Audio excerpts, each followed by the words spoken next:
জিন্দাবাদ জিন্দাবাদ CPI long live long live long live CPI long live long live long live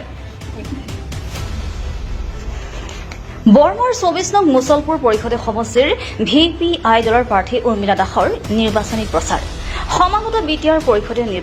নিৰ্বাচনক লৈ এতিয়া প্ৰচাৰ অভিযান তুংগত প্ৰতিটো ৰাজনৈতিক দলৰ পিছপৰি ৰোৱা নাই ভোটাৰ্ছ পাৰ্টি ইণ্টাৰনেশ্যনেল চমুকৈ VPI বিভিন্ন আস্থালৈ ৰাইজৰ মাজলৈ গৈছে ২৪ নং মুছলপুৰ পৰিষদীয় সমষ্টিৰ VPI প্ৰাৰ্থী উৰ্মিলা দাস সমৰ্থকক লগত লৈ ঠায়ে ঠায়ে চলাইছে নিৰ্বাচনী প্ৰচাৰ নিৰ্বাচনত জয় হলে বিভিন্ন আঁচনিৰে উন্নয়নৰ কাম কৰিব বুলি আশ্বাস দিয়ে প্ৰাৰ্থীগৰাকীয়ে নিবনুৱা যুৱতীক সংস্থাপন ভোট প্ৰদান কৰা প্ৰতিগৰাকী লোককে পেঞ্চন আদিকে কৰি বিভিন্ন সুবিধা দিব বুলি মন্তব্য কৰে প্ৰাৰ্থীগৰাকীয়ে news desk report Arunodoy Assam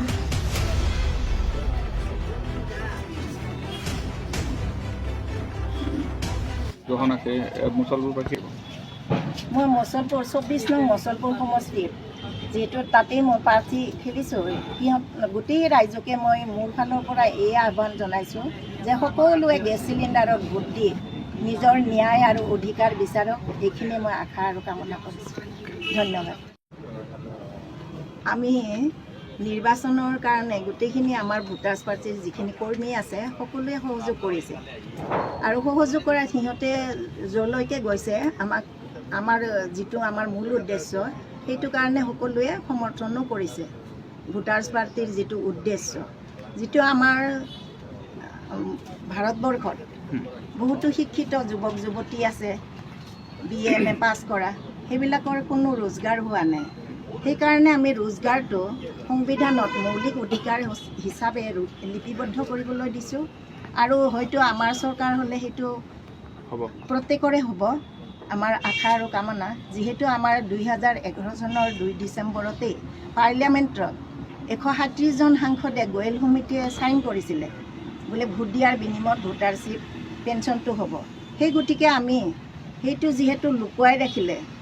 Congress BJPও যাতে লুকুৱাই ৰাখিলে সেইটো আমাৰ যিটো চৰকাৰ হ'লে BTCৰ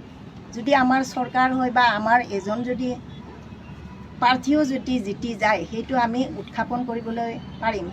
আৰু যিহেতু আমাৰ নিবনুৱাবিলাক চব কথাই হৈছে টকাৰ মৰ্যাদাটো যিটো যাৰ টকা থাকে তাক সকলোৱে সন্মান কৰে গতিকে সেইকাৰণে আমি টকাটো বিশেষকৈ মৰ্যাদা দিছোঁ সকলোৰে ভোট দিয়াৰ বিনিময়ত ভোটাৰ পেঞ্চন হওক আইন হওক এই আইনৰ দ্বাৰাহে আমি সকলোকে সকাহ দিব পাৰিম বা মুখেৰে কথা কোৱা নহয় আমাৰ ইস্তাহাৰবিলাক দিছোঁ ইস্তাহাৰবিলাকত আমি প্ৰথমেই মানে আৰু আদৰ্শৰ বড়োলেণ্ড গঢ়ক BTCয়ে 18 বছৰ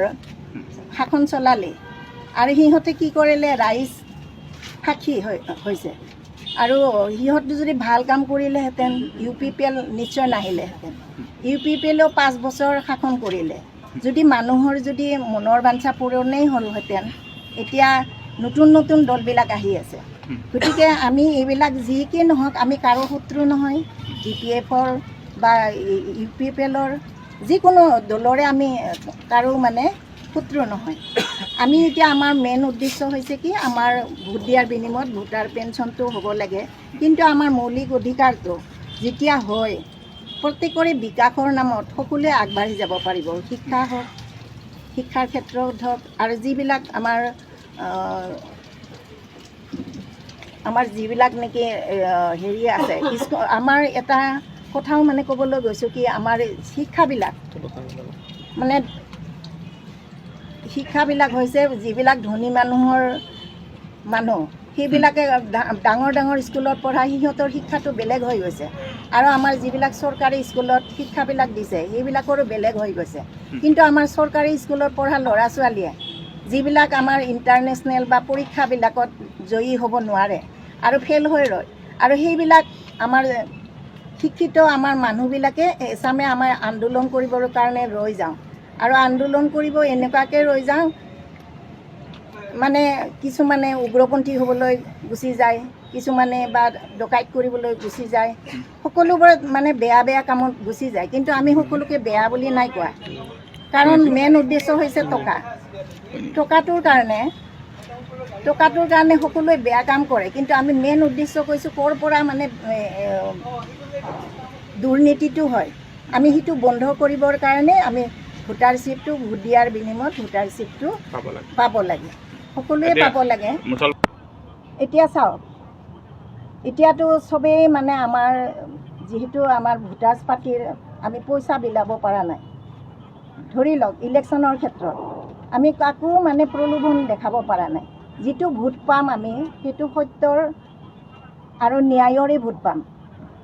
এতিয়া আমাৰ যদি পইচা দিওঁ বা মূল্যটো যদি আমি প্ৰলোভন দেখাই দিওঁ, তেতিয়া আমাৰ মূল্যবৃদ্ধিৰ ৰাজনীতি নহ'ব। আৰু আমি যদি প্ৰলোভনে দেখাই দিওঁ, আজি খাব, হয়তো পইচাটো দিলে আজি খাব, কাইলৈ কি খাব সেইটোহে আমি কৰিছোঁ, যাতে মাহে মাহে সকলোৱে দৰমহা পাতি হওক। এইটো ভোট দিয়াৰ বিনিময়ত যিটো চৰকাৰখন গঠন কৰি সিহঁতৰ দৰমহা হৈ যায়, আইন বনাই লৈছে, পেঞ্চন পোৱা আইন বনাই লৈছে, কিন্তু ভোটাৰে ভোটেই দি আছে, কিন্তু পেঞ্চন আইন নাই হোৱা। গতিকে পেঞ্চন আইনখন হ'লে আমি তেতিয়ালৈকে আমি নিষ্ঠাৰ নাপাওঁ আৰু আমি শান্তিও নাপাম। সেইখিনি কৰাৰে আমাৰ মেইন লক্ষ্য আৰু উদ্দেশ্য।